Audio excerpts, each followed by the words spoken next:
César Fuentes, él es economista, profesor principal de SAN y director de la maestría en gestión pública, sobre China, sobre el impacto que tiene China y la relación que tiene con el Perú. Esto en la primera parte da, digamos, esto como una conversación a partir del foro Boao para Asia, donde el presidente Humala va a estar en los próximos días. En la segunda parte del programa vamos a hablar con Marianela Ávila, que es jefe de imagen y sommelier de Tabernerio. Vamos a hablar con ella sobre el desarrollo y la comercialización nacional e internacional de vinos y piscos peruanos. Vamos a ver ahí algunos cuadros estadísticos para ver a dónde estamos exportando pisco, vino y cuáles son las principales empresas que lo hacen. En la tercera parte del programa vamos a hablar con Edwin D'Arteano, presidente de la Asociación Automotriz del Perú, y vamos a hablar con él sobre digamos, en qué posición estamos como país con respecto al tema de velocidad de crecimiento de vehículos. Sabemos que la demanda de vehículos ha crecido fuertemente en los últimos años. Vamos a ver qué es lo que nos espera, cuáles son las principales marcas que se están comprando dentro de nuestro país. Así empezamos la noche de hoy en Punto Económico. Y vamos a la primera entrevista con el profesor César Fuentes, economista, profesor principal de SAN y director de la maestría en gestión pública. ¿Qué tal? Buenas noches, bienvenido. Buenas noches. Dentro de pocos días se va a desarrollar el foro de Boao para Asia y van a participar, entiendo, hay una serie de representantes, digamos, de jefes de Estado que van a estar en este foro, y también está invitado el presidente Humala. ¿Qué implica el foro Boao? ¿Qué es el foro Boao? Y ¿qué importancia merece nuestra participación en este foro? Bueno, el foro Boao fundamentalmente es un conciliábulo, un congreso, una reunión, una asamblea donde se reúnen generalmente jefes de Estado. De ahí el presidente Humala va a estar yendo. También tenemos empresarios que buscan alternativas no solamente en Asia, sino también fuera de Asia, y América Latina es un destino interesante, al igual que África. Y fundamentalmente el presidente Humala va a presentar los resultados que hemos tenido en los últimos años y ver que el Perú sea un lugar de destino tanto de inversión directa como también origen de exportaciones peruanas a países de destino que son Asia. Es decir, básicamente el fin es un fin netamente comercial, económico. Fundamentalmente estamos hablando de Perú. Históricamente Perú ha tenido una relación muy directa con Estados Unidos y Europa. En los últimos 10 años cada vez más la importancia de Asia y en particular China es cada vez más grande. Y lógicamente hoy a nivel de comercio el Océano Pacífico tiene bastante más volumen de comercio que el Atlántico. Si uno ve a nivel global, no solamente es volumen, sino también población, una población joven, muy parecida en términos demográficos a la que tiene América Latina, permite suponer que en los próximos años el destino del crecimiento económico va a estar centrado en Asia. Vamos a hablar un poco de la importancia de Asia en general.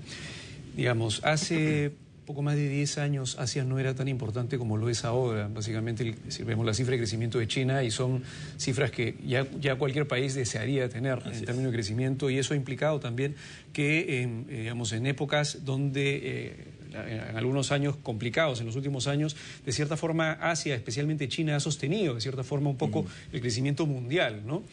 Y este papel pues va más allá, no necesariamente solamente sobre el tema del crecimiento y la compra de commodities probablemente, sino inclusive va hasta el tema financiero. Así es. ¿Cuáles son los principales componentes de esta importancia que tiene Asia y especialmente China dentro de esta nueva En términos de crecimiento mundial? Podemos ver que gran parte del crecimiento mundial hoy día se sostiene en Asia y en menor medida en América Latina, ¿no? Cuando hablamos de crecimiento y cuando hablamos de la importancia de China, estamos hablando de más del 10% de la economía mundial. Entonces estamos hablando ya cercano al 20% ahora con los números, depende de cómo los midamos. Entonces China se está acercando en volumen de acá a unos años va a tener el tamaño de la economía de Estados Unidos. Estamos hablando que va a acercarse al 20% de la economía global y va a tener el tamaño de la Unión Europea. Entonces, para el televidente, para que tenga una idea, de acá a unos años la Unión Europea, China y Estados Unidos van a tener un tamaño similar en cuanto a volumen o a valor económico.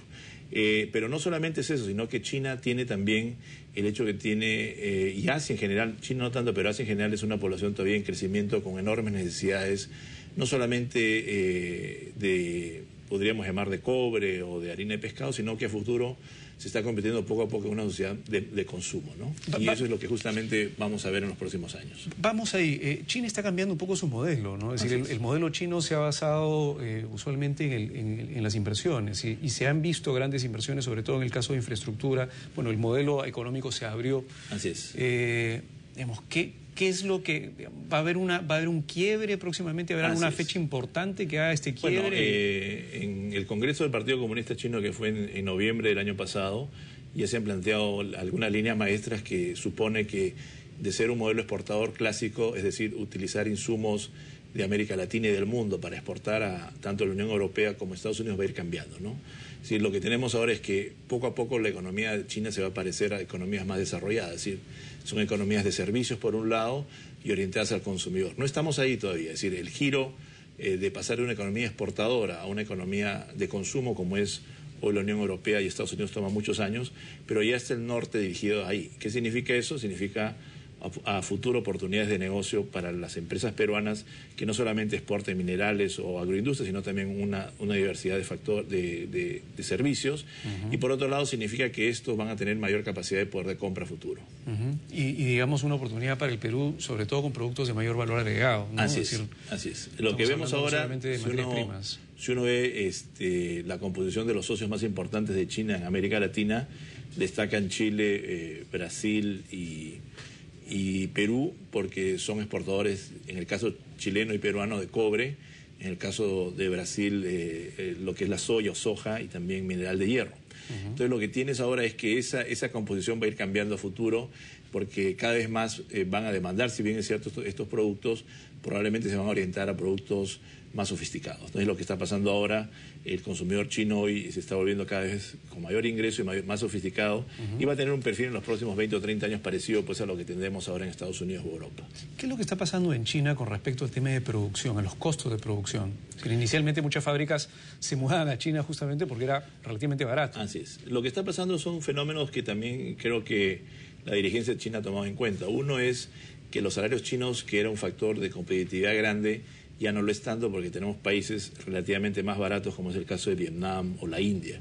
Entonces, mucha de la manufactura que antes veía solamente el tema de trabajo, ya no lo ve tan interesante China porque los salarios lógicamente han subido. Pero China todavía sigue siendo un tema interesante como punto de partida para la manufactura.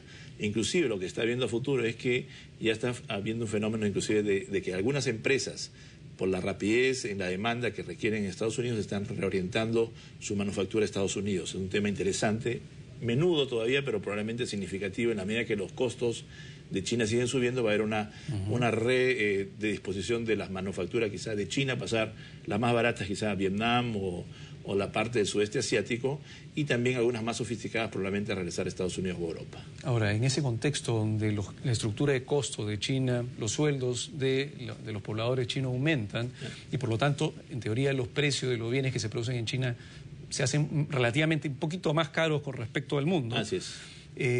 ¿Nosotros tenemos oportunidades para competir con China? ¿O deberíamos, la estrategia del Perú debería ser una competencia en ciertos nichos donde existe una demanda especializada? Yo creo que el tema más importante que tenemos es que creo que desde el punto de vista de productos agrícolas que estamos en el hemisferio sur, entonces lo que llamaríamos la ventana estacional es diferente. Hoy tenemos que mientras que allá es verano, aquí es invierno, y eso permite que algunos productos, especialmente paltas, uvas, productos de agroexportación, tengan una ventana climática, una ventana estacional que los hace muy atractivos cuando en el hemisferio norte no hay oferta. Entonces ahí tenemos un nicho interesante que podemos aprovechar. Alimentos. Y el otro tema también es yo creo, como efectivamente señalabas, ir a nichos de calidad, ¿no? Es decir, en volumen, primero no tenemos ni la maquinaria, ni tenemos tampoco los insumos baratos para producir volumen, pero sí nichos en el tema textil, aunque es muy difícil ahí porque hay muchísima competencia no solamente de China, sino a nivel global, pero sí productos de agroindustria donde yo creo que sí hay un trabajo por hacer, y también en productos de pesca. Gran parte de la exportación de China es fundamentalmente harina de pescado, pero hay una infinidad de productos que se podrían trabajar a nivel de lo que es pesca. Ahora, uno se pone a pensar en China y uno cree de repente que la población china tiene un ingreso promedio relativamente bajo, lo que implica pues que no hay una clase alta, con alto poder adquisitivo, que pueda comprar bienes, importar bienes, por ejemplo, de Perú, digamos, de precios bastante altos. Pero en realidad la clase alta china ha comenzado a crecer en los últimos años, con lo cual, si uno ve en valor absoluto la cantidad de gente que tiene disponibilidad de pago de productos de alta calidad con altos precios, es un mercado bastante grande y bastante interesante, ¿no? Si uno ve, por ejemplo, la lista de los millonarios en los últimos años, gran parte proviene de China, ¿no?